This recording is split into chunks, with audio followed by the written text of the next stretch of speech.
This is the experiment ballistic pendulum, and here is the ballistic pendulum.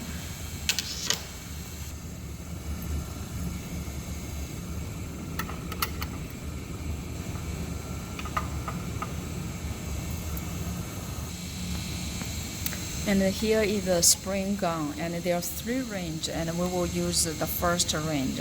And I place a small ball here, and so you can fire the ball by pushing this handle, and the ball will collide with the pendulum, and it will be caught by the pendulum, and together they will move upward, and you can read the angle that corresponds to the maximum height they can reach.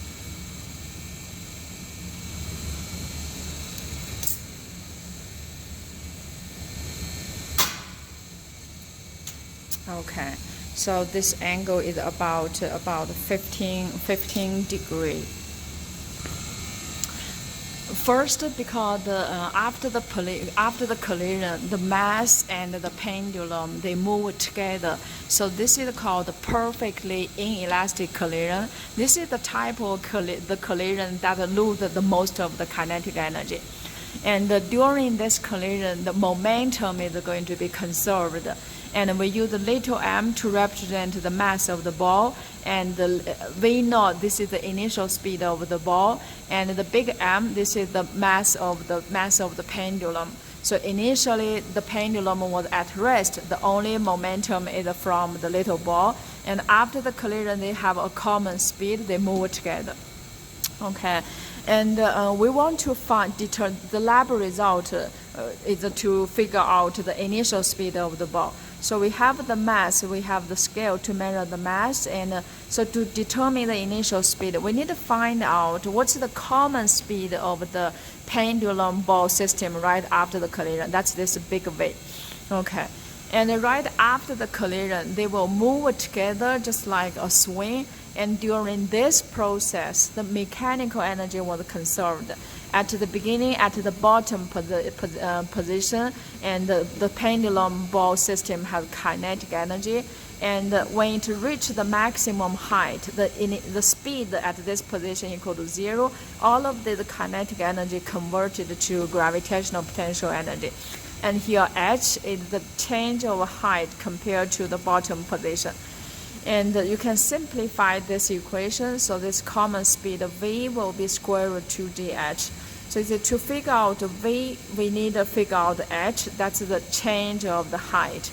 And you can look at this geometry. This height is going to be the length of the pendulum from the top to bottom minus this length. This is in that right triangle.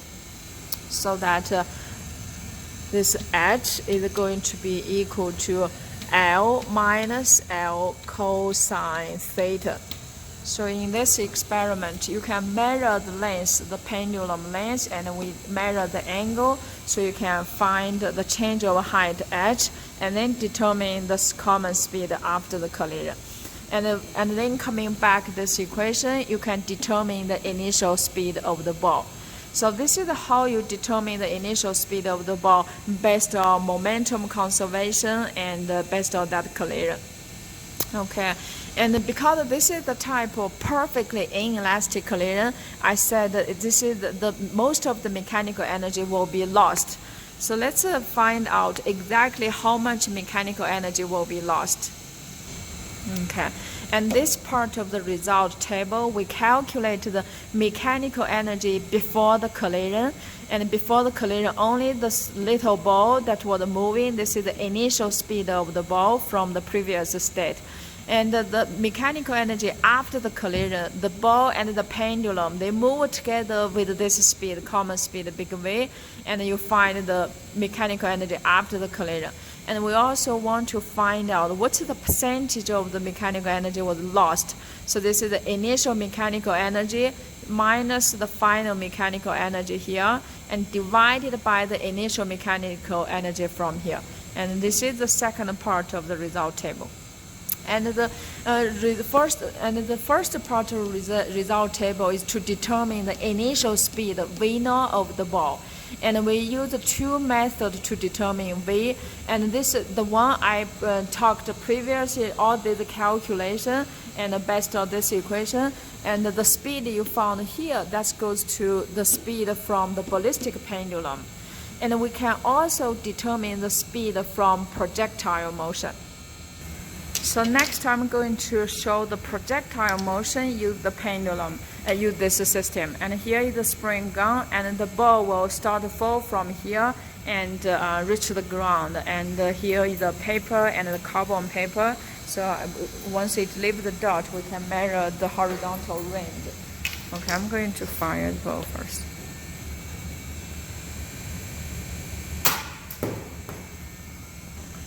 For the projectile motion, you want to measure the horizontal range and the vertical distance.